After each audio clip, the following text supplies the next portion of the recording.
After the final whistle blew at the Johan Cruyff Arena, England made history, beating the Netherlands 4-0 in a thrilling match.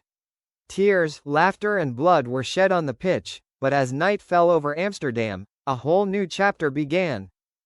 The team bus did not go straight to the hotel. According to Captain Leah Williamson, they were going to let off steam after a long day of pressure. A discreet nightclub in the heart of the city, with absolute confidentiality, was chosen. Inside the flickering lights, the music was pounding, the shirts were quickly replaced with tight dresses, shiny leather and the smell of strong alcohol. Georgia Stanway stood at the bar, shouting out the names of each of her teammates. Alessia Russo pulled Lauren Hemp into a hot dance, while Mary Earps calmly poured champagne over the frenzied crowd. Laughter echoed, eyes exchanged with hidden meanings. They were no longer disciplined athletes, but young women who had just reached glory, not afraid to live authentically, not afraid of scandal. In another corner, coach Serena Wegman suddenly appeared, no longer in a formal suit, but in a low-cut black dress. She walked to the table where Lucy Bronze was alone, their eyes met, and then disappeared from the party floor. No one knew where they went. That night, social media was abuzz with selfies in the VIP toilet, stories that were hastily deleted. The press was unusually silent. Something had happened, debauchery, taboo, and freedom. But for those lionesses, victory was not just 90 minutes, but the whole fiery night that followed. As the night of celebration reached its climax, all boundaries seemed to be erased. In the VIP room hidden behind the red velvet door, where only the special were invited, Lucy Bronze sat silently amid the dim music. The glass in her hand had long since been empty, but her eyes were still drunk.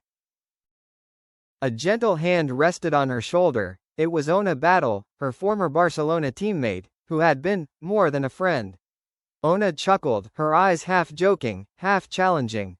"Do you still remember? A night in Madrid, rain, hotel balcony." Lucy pursed her lips, smirked, half drunk, half hungry, and then they disappeared from the sight of the others. The room behind the stage became a place of muffled moans between pillows and alcohol fumes. Dresses were pulled down to hips, bras scattered on chairs. Lucy and Ona were like two opposite currents, attracted to each other to the point of addiction. No more players, no more fame, just flesh and bites on shoulders, lipstick marks on necks and gasps of passion. But every secret has a price. As the sun rose, a blurry video, it is not clear who filmed it, was leaked to an anonymous account. Just a few seconds. Soft moans, images of two female bodies entwined in the dim light. Although their faces were not clear, the curly brown hair and tattoos on their wrists were more than enough evidence. Twitter exploded. The keywords, Lucy Bronze leaked, and England lesbian scandal, topped the search results within hours. The Football Association had not yet issued a statement, but commercial partners began to be unusually quiet. Contrary to public anger, Ona Batlle posted a story. "I have no regrets." She was real, that night was real. Lucy disappeared from social media. The atmosphere within the England team became tense. A glorious victory is now drowned out by a night of passion, and retribution is coming. A few days after the scandal with Ona Batlle, Lucy Bronze lived quietly in the hotel with the England women's team in Sydney. Public opinion had not yet subsided. Some teammates kept their distance, some silently supported. But there was one person who came closer.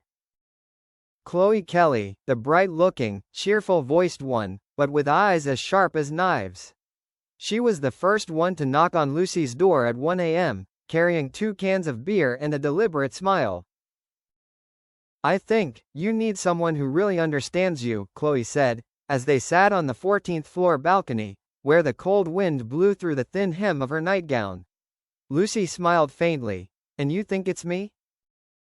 No more words. Chloe kissed Lucy's neck, surprised but not rushed. No need to ask about the past, no need to promise the future. That night, Lucy opened her door, and Chloe walked in. For 3 days before the Spain game, they were like rebellious schoolchildren, glances at each other at meals, quick touches of hands in the hallway, and surprise meetings in the treatment room. Chloe was ecstatic. Lucy was confused. Ona Batlle was still raw, but Chloe brought excitement, a boldness, a passion that needed no control.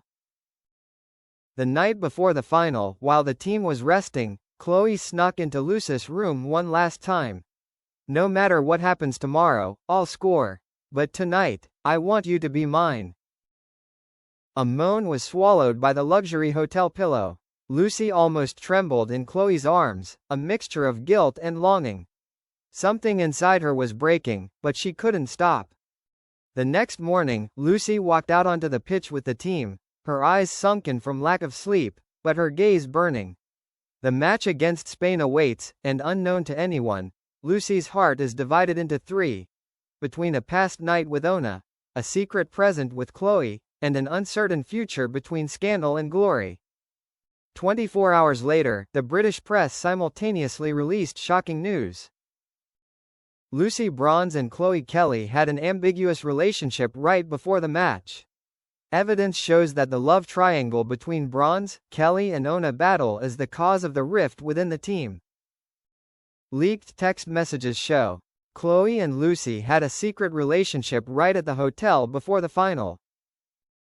Lucy kept in touch with Ona Batlle, even making a midnight video call just a few days before Ona flew to Australia with the Spanish team. A voice clip from Lucy. "You are my sweet poison, Chloe. But Ona is a scar that I can't get rid of." The online community was divided. Some condemned Lucy for being unprofessional, others accused the coaching staff of turning a blind eye to the internal scandal. The Spanish media mocked. They lost because their hearts were kicking, not their legs. More seriously, information leaked from within the England team. Coach Sarina Wiegman knew about the incident but tried to keep it quiet to avoid distracting the team. Now she is also being heavily criticized.